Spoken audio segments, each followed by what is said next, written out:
Si vous êtes du genre à avoir 20 onglets ouverts de choses que vous lirez plus tard, Notion va pouvoir vous aider à trier et à organiser tout ça. Et pour ça, il y a plusieurs extensions qui existent. Notion Web Clipper, qui est l'extension développée par Notion, et Save to Notion, c'est celle qui est la plus utilisée par les utilisateurs. Les deux fonctionnent pareil, ça permet en fait d'aller importer des pages du web dans une base de données Notion. Donc que ce soit les liens, les images, les textes, tout va se retrouver dans Notion. Alors ici par exemple, on est sur une base de données de choses pour plus tard, où on va aller récupérer tous les onglets qu'on a ouverts et importer tous les contenus. Donc l'avantage c'est que chaque page qu'on va importer dans une base de données, on va pouvoir lui attribuer des propriétés. Et c'est là qu'on va pouvoir trier, filtrer, faire des vues différentes. Et ça peut aussi marcher avec par exemple des posts de réseaux sociaux. Soyons honnêtes, qui va consulter régulièrement ses publications enregistrées sur Twitter ou LinkedIn? En tout cas pas moi.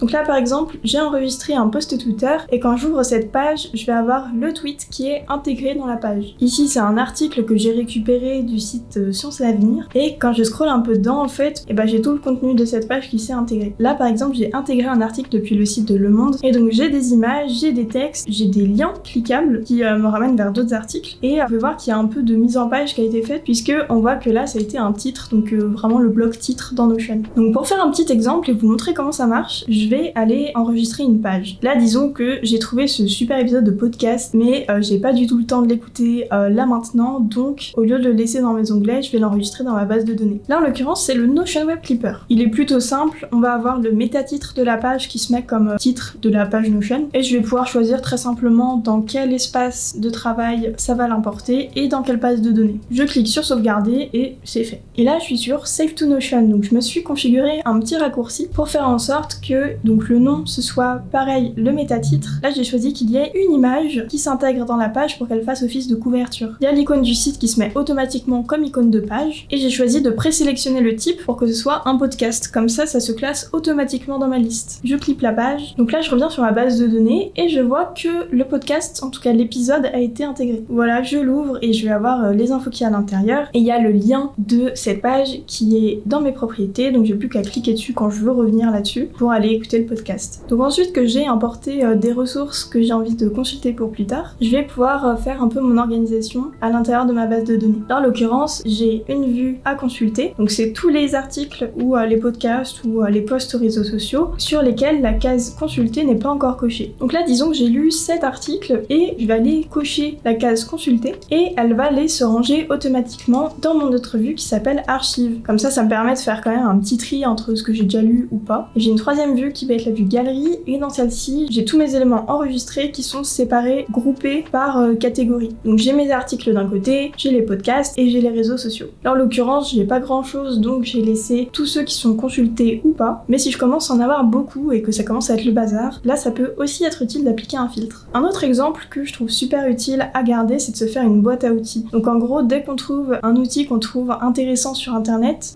au lieu de jamais s'en souvenir et le perdre à tout jamais, ça m'est arrivé beaucoup de fois. En fait, c'est comme si on se faisait une barre de favoris, mais avec justement des propriétés qu'on va attribuer. Moi, par exemple, je me suis mis des propriétés pour les tags, donc vraiment, quelle est la catégorie de cet outil? Est-ce que il est gratuit? Est-ce qu'il y a des formules payantes? Est-ce qu'il est totalement payant? Donc ça peut un peu m'aider plus tard à revenir dessus et me dire, ok, est-ce que je le prends ou pas? Il y a l'URL donc qui est importé automatiquement. Et après, je vais avoir une icône favori, comme ça peut m'aider à savoir si c'est un des outils que j'aime trop et que j'utilise tous les jours. Une autre utilisation qui peut être assez chouette, c'est les recettes. Pourquoi? Parce que en fait, au lieu d'importer tout bêtement les listes d'ingrédients et les étapes, ça va le faire de façon un peu intelligente et ce sur les deux options que vous preniez le Web Clipper de Notion ou Save to Notion. En gros, il va aller prendre comme ça les ingrédients et on a des listes à cocher. Donc c'est chouette si on a besoin de cocher ce qu'on a déjà ou pas, qu'il faut mettre sur la liste de courses, que sais-je. Il y a plusieurs petites intégrations intelligentes qu'ils font avec ces Web Clippers, mais c'est à surveiller parce que des fois ils sortent ce genre de petites mises à jour qui sont chouettes et qui rajoutent un petit peu d'intérêt pour l'importation des contenus. Si vous avez ce problème d'onglet aussi avec votre téléphone parce que vous faites beaucoup de recherches dessus, il faut savoir que Notion Web Clipper est intégré directement à l'appli mobile. Donc si vous l'avez sur votre téléphone, vous pouvez quand vous cliquez sur le bouton partager par rapport à n'importe quelle page, choisir l'appli Notion et décider dans quelle base de données vous allez intégrer le contenu de la page. Si vous aussi vous utilisez ces extensions, n'hésitez pas à me dire en commentaire comment vous en servez. Je vous laisse en description un lien vers le modèle de la page